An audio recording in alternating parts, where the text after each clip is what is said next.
But just imagine, we've seen what's happened in Afghanistan. If the troops were withdrawn, if we had a position whereby the protections were not there, the plight of Jammu and Kashmir would be the same as Afghanistan, with Islamist forces coming in and eliminating democracy in the area.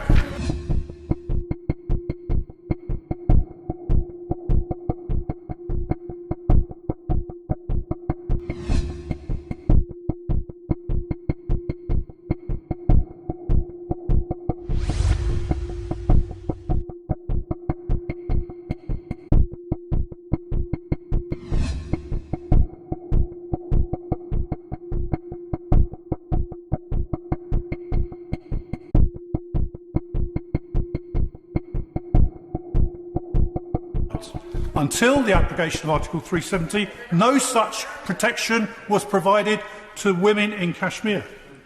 Under Indian law, Muslim women are protected against the triple talaq, i.e. a man saying, I divorce you, I divorce you, I divorce you 3 times, and that's the end. No protection for women. And of course, now that Article 370 has been abrogated, they now have that protection. Under Indian law, it's illegal for children under the age of 14 to be married. Prior to abrogation of Article 370, women under the age of 14 could be married. And of course, under Article 35A, the Hindu Kashmiri Pandit population were expelled at the point of a gun by Islamist forces. Now they have the potential to return. And equally, local government has been restored to Jammu and Kashmir under the position of revoking Article 370. Now, the fact is the Kashmiri Valley is a beautiful area to see. It is an opportunity for tourism, for culture, for trade, for hydroelectric power and many other aspects. But the fact is it's been tainted by multiple mass exodus, terrorist attacks, killings, child marriages and forced conversions by radical Islamist terrorists. We should remember that whilst the Kashmir Valley may be predominantly Muslim, Jammu is predominantly Hindu and Ladakh predominantly Buddhist. And the fact is that the historically persecuted religious minorities of Hindus, Sikhs, Christian women and children have unfortunately suffered in the valley. Now, the heavy presence in civilian settlements is definitely a threat to a democratic ethos.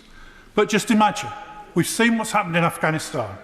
If the troops were withdrawn, if we had a position whereby the protections were not there, the plight of Jammu and Kashmir would be the same as Afghanistan, with Islamist forces coming in and eliminating democracy in the area. It is only the Indian Army and the sound footing of the Indian military democracy that has stopped the region of Jammu and Kashmir, short of resembling the Taliban-occupied Afghanistan. It only makes sense for them to do so because the region is legally and rightfully an integral part of the Republic of India. And the world must come to this. Now, for the colleagues otherwise, I think you must recognise reality.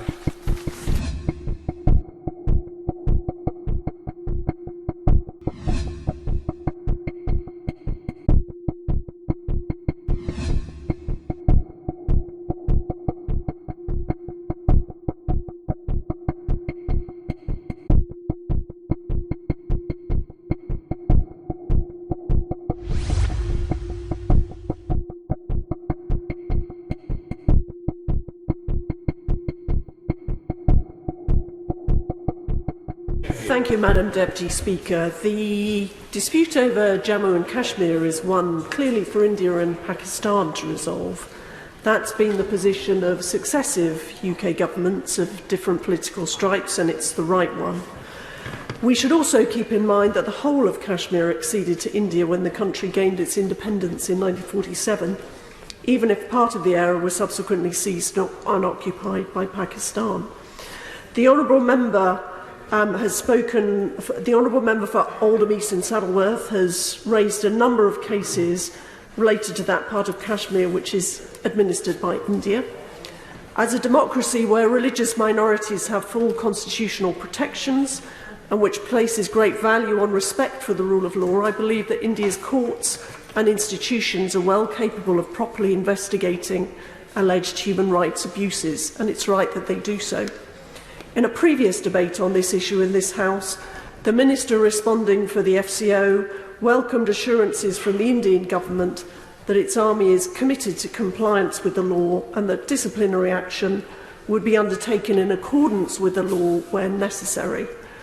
I think we should also welcome the successful conduct of local elections in October 2019, in which over 3 million voters in Jammu and Kashmir took part, including minorities such as Valmikis enfranchised for the first time. Further elections took place in December last year, despite COVID adversity. And I think we also need to recognise the suffering caused in Jammu and Kashmir as a result of terrorism and fundamentalism. An infamous example occurred in January 1990 when 65,000 Hindus were expelled from the Kashmir Valley by Islamist jihadists whose slogan was "Die, convert or leave."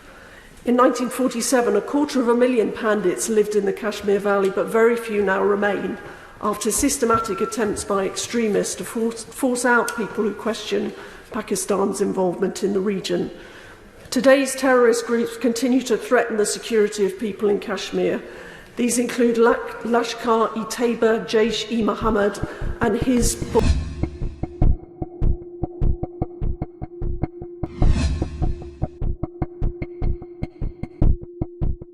Lashkar-e-Taiba, Jaish-e-Mohammed and Hizbul Mujahideen, which the Indian government believe all have clear links with Pakistan.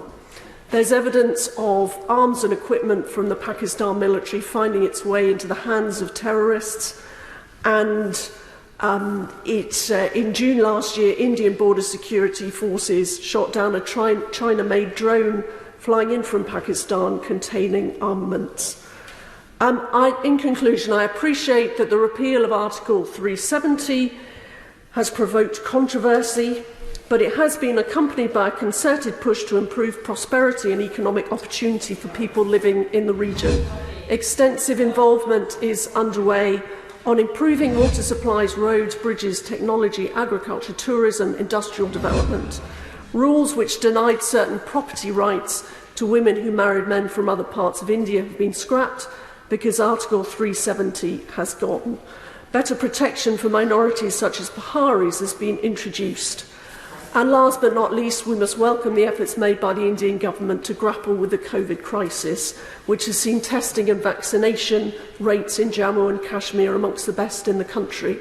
So while no doubt this issue will divide this House in the way it has in the past, I hope that we can all agree on the importance of all sides engaging positively together to build a better, brighter, more stable future for all the people of Jammu and Kashmir. Yes, one correction. Thank you, Madam Deputy Speaker.